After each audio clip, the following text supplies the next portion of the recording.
نحمده ونصلي ونسلم على رسوله الكريم أما بعد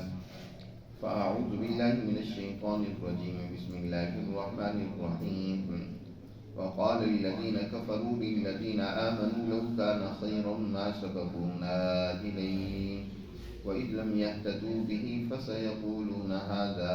إفك قديم ومن قبله كتاب موسى إماما ورحمة وهذا كتاب مصدق لسانا عربيا لينذر الذين ظلموا وبشرى للمحسنين إن الذين قالوا ربنا الله ثم استقاموا فلا خوف عليهم ولا هم يحزنون أولئك أصحاب الجنة خالدين فيها جزاء بما كانوا يعملون ووصينا الإنسان بوالديه إحسانا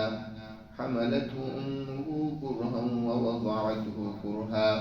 وحمله وفصاله 30 شهرا حتى إذا بلغ أشده وبلغ 40 سنة قال رب أوزعني أن أشكر نعمتك التي أنعمت علي وعلى والدي وأن أعمل صالحا ترضاه وأصلح لي في ذريتي إني تبت إليك وإني من المسلمين أولئك الذين نتقبل عنهم أحسن ما عملوا ونتجاوز عن سيئاتهم في أصحاب الجنة وعد الصدق الذي كانوا يوعدون صدق اللہ العظیم۔ یہ سورۃ الاحقاف کے دوسرے رکوع کی آیات ہیں۔ اللہ سبحانہ و تعالی نے گزشتہ آیات میں مکہ کے مشرکوں کا حال ذکر کیا کہ جب ان کے سامنے اللہ کی تعلیمات پڑھی جاتی ہیں، قرآن مقدس جب انہیں سنایا جاتا ہے، اس کے احکامات ان کے سامنے بیان ہوتے ہیں، تو یہ اللہ کی تعلیمات کے بارے میں پہلا پروپیگنڈا تو یہ کرتے ہیں کہ یہ جادو ہے، اور پھر اس سے بڑھ کر الٹا یہ کہنے لگ پڑتے ہیں کہ یہ خود محمد صلی اللہ علیہ وسلم کے لیے اعوذ باللہ بنائی ہوئی کتاب ہے، خود بنائی ہوئی باتیں ہیں، کسی سے اس نے سیکھ رکھی ہیں۔ اللہ نے ان کو ان کے ان بیجا اور فضول اعتراضات کا جواب دیتے ہوئے فرمایا کہ دیکھو تم ان کا انکار کر رہے ہو اور اس تعلیم کی سچائی کو پہچاننے والے بنی اسرائیل کے ایک شاہد ورقہ ابن نوفل اور اس طرح کے بہت سارے برگزیدہ انسانوں نے اس کی سچائی کی گواہی دی کہ یہ اللہ کی سچی تعلیمات۔ حبشہ کے بادشاہ نجاشی نے گواہی دی، اور اسی طرح عبداللہ ابن سلام، بہت سارے نیک تینت انسان ایسے تھے جنہوں نے جب ان تعلیمات کو سنا تو سنتی ہی پہچان گئے اور انہوں نے ان تعلیمات کو قبول کیا اور ان پر ایمان لیا۔ تمہارا حال یہ ہے کہ تم بجائے ایمان لانے کے، ان کو ماننے کے، الٹا تکبر و غرور میں مبتلا ہو، اور اسی تکبر و غرور کا ایک اور عملی مظاہرہ ان پہلی آیات میں جو آج تلاوت کی گئی ہیں ان میں ذکر کیا گیا کہ یہ عجیب ان کی ذہنیت اور سوچ تکبر و غرور کی وجہ سے بن گئی ہے۔ یہ سمجھتے ہیں کہ جو بھلائی اور خیر ہمارے پاس نہیں ہے تو وہ بھلائی اور خیر ہی نہیں ہے۔ یہ گویا کہ دنیا کی اچھائی کو، بھلائی کو اپنی فرسودہ ذہنیت اور عمل کی کسوٹی پر پرکھ رہے ہیں۔ سمجھتے ہیں کہ قرآن مقدس اور اس کی تعلیمات اگر کوئی درست اور صحیح تعلیمات ہوتی تو یقیناً سب سے پہلے ہم مانتے، ہم بڑے چودھری ہیں، بڑے مالدار ہیں، بڑے سمجھدار اور سلیقہ شعار ہیں۔ جب ان تعلیمات کو وہ لوگ مان رہے ہیں جو غریب ہیں، کمی ہیں، کمزور ہیں، غلام ہیں، مزدور طبقہ ہے، تو اس کا مطلب یہ ہے کہ ہم جیسے تجربہ کار لوگ جنہوں نے ان تعلیمات کا انکار کر دیا ہے، غریبوں کمزوروں نے انہیں قبول کیا ہے، تو یہ کوئی بڑی اچھی تعلیمات نہیں۔ اچھی ہوتی تو ہم سب سے پہلے ان کو مانتے۔ قرآن مقدس نے ان کے اس فضول اور بےہودہ ذہنیت کا یہاں انالیسس کیا ہے، یہاں تذکرہ کیا ہے، اور فرمایا کہ تکبر و غرور کی وجہ سے تمہارے دماغوں پر تو چربی چڑھ گئی ہے، تمہیں تو سمجھ نہیں آ رہی، اور جو بات تمہیں سمجھ نہیں آ رہی تو تم سمجھتے ہو کہ کسی اور کو بھی نہیں سمجھ آئے گی، اور تم نے یہ سمجھ رکھا ہے کہ بس ساری خیر اور بھلائیاں مالداروں، متکبروں اور مغروروں کے لیے۔ اللہ تو یہ ہدایت ہر اس انسان کو عطا کرتا ہے جو سنجیدگی کے ساتھ ان تعلیمات میں غور و فکر کرتا ہے، انہیں قبول کرنے کی کوشش کرتا ہے، انہیں سمجھنے کی کوشش کرتا ہے، وہ کوئی بھی ہو۔ یہ جو پیشوں کی بنیاد پر تم نے اونچ نیچ کی تفریق قائم کر رکھی ہے، اللہ کے ہاں یہ نہیں ہے، بلکہ محنت کش طبقہ اللہ کے ہاں زیادہ پسندیدہ ہے بنسبت ان لوگوں کے جو کسی کی محنت کے اوپر ڈکارے مار رہے ہیں، کسی کی محنت کے اوپر اچھل رہے ہیں۔ یہ تو محنت کش طبقہ ہے، ہاتھ کی کمائی سے کھانے والا طبقہ اللہ کا پسندیدہ طبقہ ہوتا ہے۔ اگر انہوں نے ان تعلیمات کو سمجھنے کے لیے اپنے آپ کو پیش کیا اور وہ حضور صلی اللہ علیہ وسلم سے ان تعلیمات کو سمجھ کر قبول کر رہے ہیں،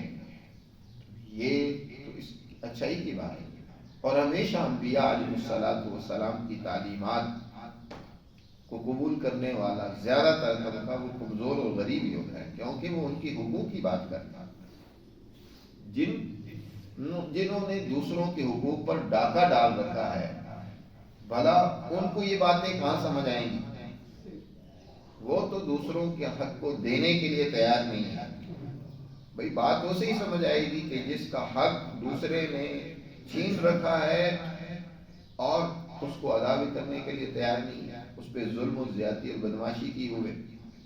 اس کو محروم بنائے ہوئے، اور پھر وہ یہ کہے کہ بس جو میں کر رہا ہوں یہی ٹھیک ہے۔ یہ بہت بڑی خرابی کی بات ہے۔ قرآن نے اسی کو بیان فرمایا، وَقَالَ الَّذِينَ كَفَرُوا لِلَّذِينَ آمَنُوا، وہ لوگ جنہوں نے اللہ کی تعلیمات کا انکار کیا، وہ ان لوگوں کے متعلق جنہوں نے ان تعلیمات کو مانا ہے، اللہ کی تعلیمات پر جو ایمان لے ہیں، ان کے متعلق کیا کہتے ہیں؟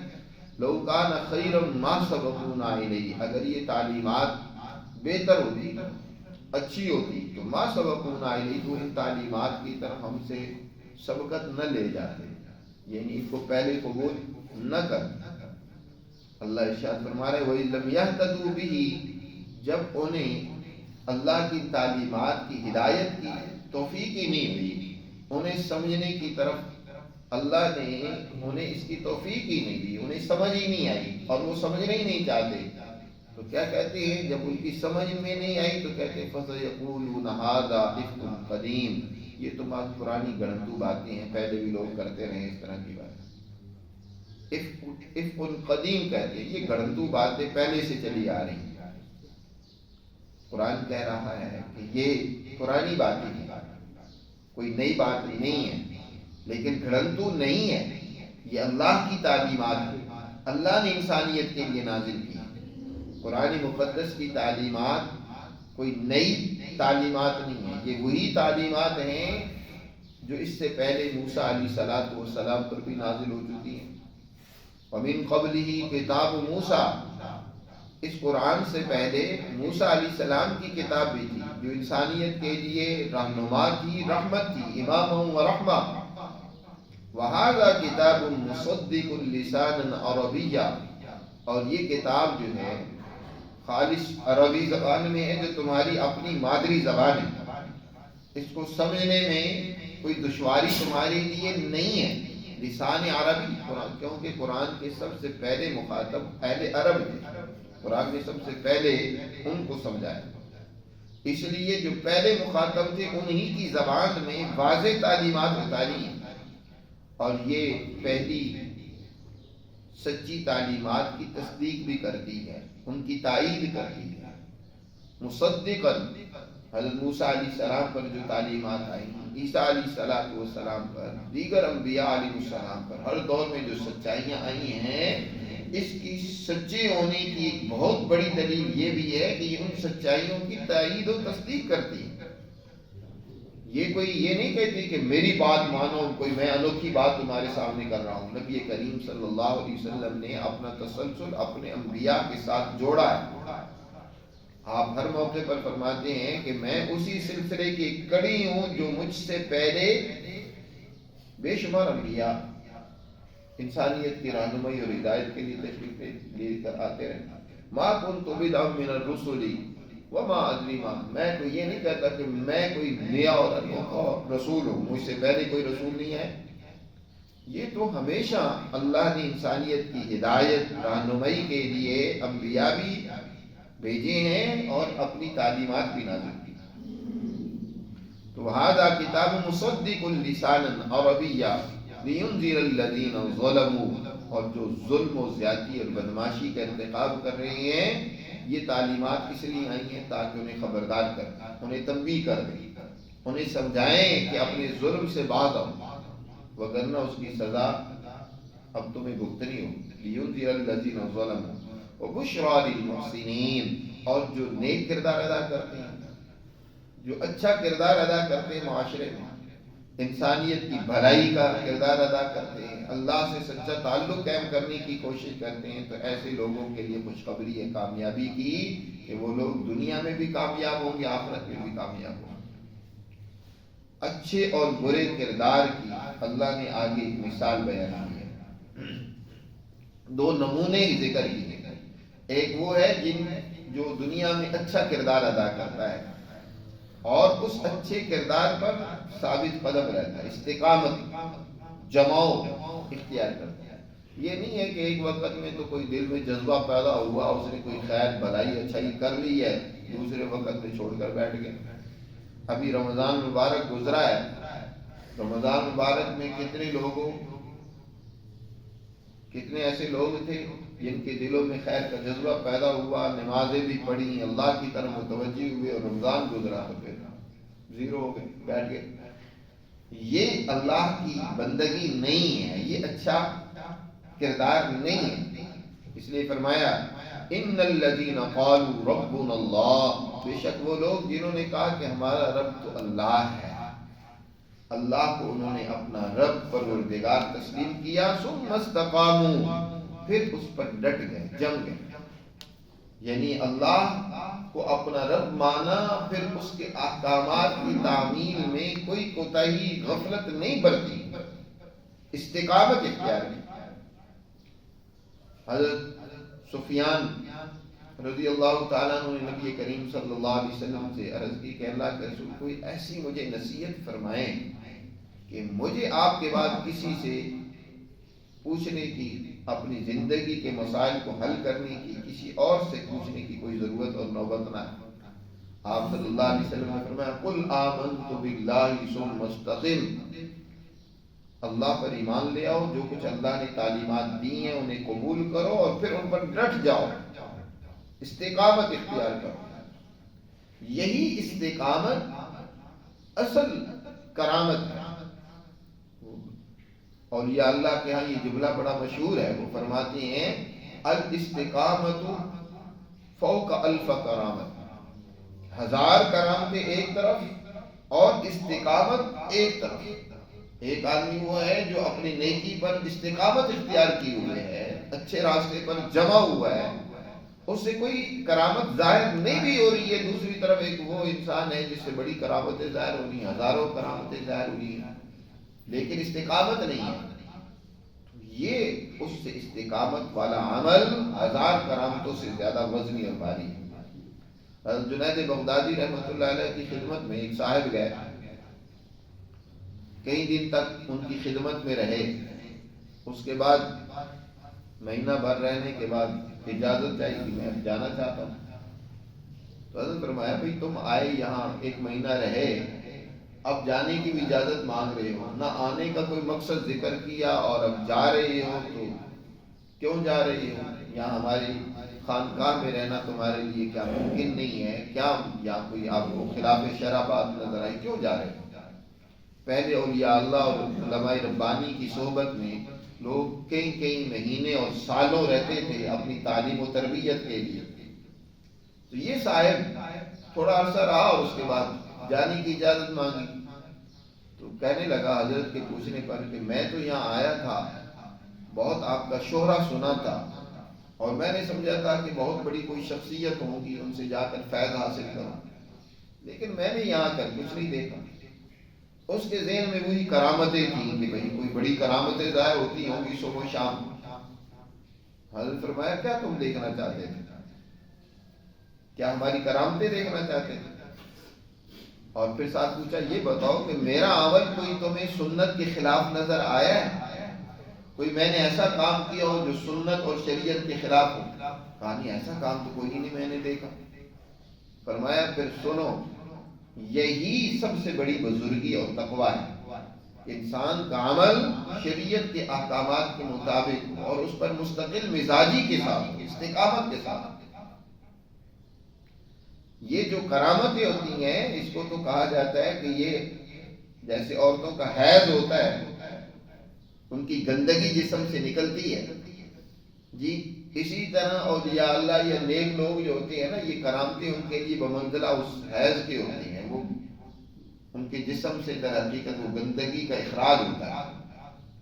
تو یہ کوئی بزرگی کی نشانی نہیں ہوتی. بزرگی کی اصل نشانی تو استقامت ہے، دین پر جماؤ ہے، ڈٹ جانا ہے. وگرنہ یہ جو کرتب ہے یہ تو وہ بھی بڑے دکھلا لیتے ہیں جن لوگوں کے اندر ایمان تک نہیں ہوتا. یہ بڑے جوگی اور بڑے یہ قسم کی مداری قسم کے لوگ، بلکہ وہ جو دجال آئے گا وہ بڑی کرامتیں ظاہر کرے گا. وہ کہے گا بارش ہو جائے تو فوراً بارش ہو جائے گی. وہ ایک مردے کو کہے گا اٹھ کر کھڑا ہو جا تو وہ زندہ ہو جائے گا. بڑی کرامتوں کا اظہار ہوگا، لیکن وہ حضور نے ارشاد فرمایا وہ کافر ہوگا، وہ دشمن اسلام ہوگا، وہ شیطان ہوگا، وہ تمہیں حق سے پھیرنے والا ہوگا. تو اللہ سبحانہ و تعالیٰ نے یہاں یہی بات سمجھائی ہے کہ جو لوگ کہتے ہیں کہ ہمارا رب اللہ ہے، اللہ کو اپنا رب مانتے ہیں، یعنی اس کو اپنا پروردگار مان کر پھر اس کے احکامات پر اپنے آپ کو جما دیتے ہیں. ثم استقاموا، استقامت کے بارے میں خلفائے راشدین سے مختلف تفسیریں مروی اور منقول ہیں. حضرت ابوبکر صدیق رضی اللہ تعالیٰ عنہ فرماتے ہیں استقامت یہ ہے کہ ایمان لانے کے بعد پھر اس سے کفر و شرک کبھی سرزد نہ ہوتا وقت آخر. اور حضرت علی رضی اللہ تعالیٰ عنہ فرماتے ہیں کہ استقامت کہتے ہیں کہ جو فرائض کو کبھی نہ چھوڑے، کبھی بھی اللہ کی طرف سے جو انسان پر فرض چیزیں ہیں، لازم کی گئی ہیں، جو ذمہ داریاں اس پر ڈالی گئی ہیں، جو انسان پر ذمہ داری ہوتی ہیں ان کے بھی درجات ہوتے ہیں. کوئی تو فرض درجے کی ہیں کہ لازمی اور ضروری ہیں، کچھ واجب درجے کی ہیں، کچھ سنت اور مباح درجے کی. تو جو فرائض ہیں کم از کم ان کو وہ نہ چھوڑے، تو وہ گویا کہ استقامت اختیار کیے ہوئے ہیں، اس پر جمع ہو. اس طرح دیگر خلفاء سے بھی مختلف اس کی تفسیریں مروی ہیں. تو اللہ نے یہاں بات یہ بیان فرمائی ہے کہ ثم استقاموا، پھر وہ اس پر استقامت اختیار کرتے ہیں تو فلا خوف علیہم. یہ گویا کہ پہلے بندے کی شان کا ذکر کیا گیا کہ بندہ کسے کہتے ہیں. بندگی کس چیز کا نام ہے کہ انسان اللہ کے احکامات پر جماؤ اختیار کرتا ہے، یہ بندہ کی شان ہے. آگے پھر بندہ نوازی کا ذکر ہے کہ جب بندہ اپنی بندگی کا مکمل اظہار کرتا ہے تو پھر اللہ کی طرف سے جو نوازش ہوتی ہے، جو عطا ہوتی ہے، اس کا بیان ہے. فرمایا فلا خوف علیہم ولا هم يحزنون. بس یہ لوگ ہیں جن کے اوپر نہ تو کوئی اپنے مستقبل کے حوالے سے پریشانی ہوگی، یہ مستقبل میں کامیاب ہو، دنیا کا مستقبل ہو یا آخرت کا مستقبل ہو، ان کے اوپر کوئی خوف نہیں آنے والا.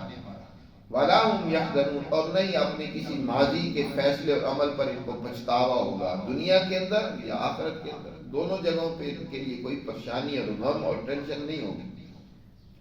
مشکلات آتی ہیں، پریشانیاں آتی ہیں، لیکن یہ اس میں بھی پورے سکون اور اطمینان میں ہوتے ہیں۔ صحابہ کرام پر بھی مشکلات آئیں،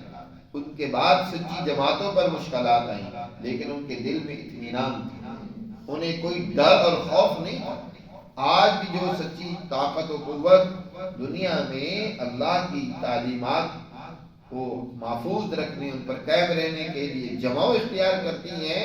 یقیناً اللہ کا یہ وعدہ ان کے لیے پورا ہوتا ہے کہ فلا خوف علیہم ولا هم يحزنون۔ اور آخرت کے بارے میں فرمایا اولئک اصحاب الجنت خالدین فیہا، یہی لوگ جنت والے ہیں،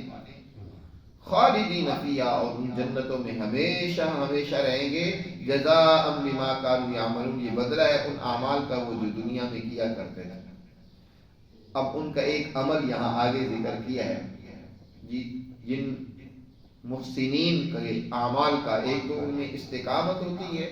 اور دوسرے ان کے اعمال میں سے ایک عمل جو واضح اور دنیا میں انسان کو سب سے پہلے جس سے سابقہ پڑتا ہے وہ اپنے والدین کی خدمت، ان کی فرما برداری اور اطاعت، خلاف شرع امور میں نہیں بلکہ شریعت نے جہاں اجازت دی ہے ان میں ان کی وہ اطاعت اور خدمت کرتے ہیں۔ اللہ نے اس کا ذکر کیا، فرمایا وَوَصَّيْنَا الْإِنسَانَ بِوَالِدَيْهِ إِحْسَانًا، ہم نے انسان کو تاکید کی، انسان پر فرض کیا۔ وصیت کی جب نسبت اللہ کی طرف ہوتی ہے تو اس کا مطلب ہوتا ہے کہ ہم نے یہ چیز لازم کر دی، ہم نے انسان پر لازم کر دی، اس کے والدین کے بارے میں احسانہ، اچھا برتاؤ کرنا، اچھا برتاؤ کرنا انسان پر لازم ہے۔ اور پھر خاص طور پر والدین میں سے بھی جو ماں ہے، جو انتہائی کمزوری اور بے بسی کے ساتھ، تکلیف کے ساتھ اس انسان کو اپنے رحم میں اٹھائے ہوتی ہے، پھر اس کو جنتی ہے اور پھر اس کو دودھ پلاتی ہے، اس کی تکلیفیں اور مشقتیں جھیلتی ہے، اس کا تذکرہ کرتے فرمایا حملته امه کرها ووضعته کرها، اس کو اٹھائے رکھا اس کی ماں نے مشقت پر، اور اس کو دودھ پلایا مشقت کے ساتھ، اور اس کا اٹھانا اور دودھ چھڑانا یہ 30 مہینوں کا زمانہ ہے، 30 شہرا، حتی اذا بلغ اشدہ وبلغ 40 سنہ، یہ زمانہ جو ہے نا کم از کم جو حمل کی مدت ہوتی ہے وہ 6 مہینے، اور دودھ چھڑانے کی مدت جو ہے وہ 2 سال قرآن نے ذکر کی ہے دوسری جگہ پر کہ والوالدات یرضعن اولادهن حولین کاملین لمن اراد ان یتم الرضاعہ، کہ دودھ چھڑانے کی مدت یا کم سے کم مدت حمل کی وہ 6 مہینے ہوتی ہے۔ قرآن نے بھی اس کو یہاں ذکر کیا۔ حضرت عمر فاروق رضی اللہ تعالیٰ عنہ کے دور میں ایک عورت نے 6 ماہ بعد بچہ جنم دیا۔ اب مسئلہ پیش آیا کہ کیا یہ بچہ حلال کا ہے یا حرام کا ہے؟ 6 مہینے کے بعد بچہ پیدا ہوا تو حضرت علی رضی اللہ تعالیٰ عنہ نے اسی آیت سے استدلال کر کے فرمایا کہ 6 مہینے کے بعد جو بچہ پیدا ہو تو وہ بچہ اسی شوہر کا ہوگا، کیونکہ کم از کم وضع حمل جو ہے وہ 6 مہینے ہے، زیادہ سے زیادہ اس کی قرآن نے کوئی مدت ذکر نہیں کی، اوسطاً 9 مہینے یا 12 مہینے لگ جاتے ہیں، لیکن یہ ضروری نہیں ہے، کئی دفعہ تو اس سے بھی زیادہ وقت لگ جاتا ہے۔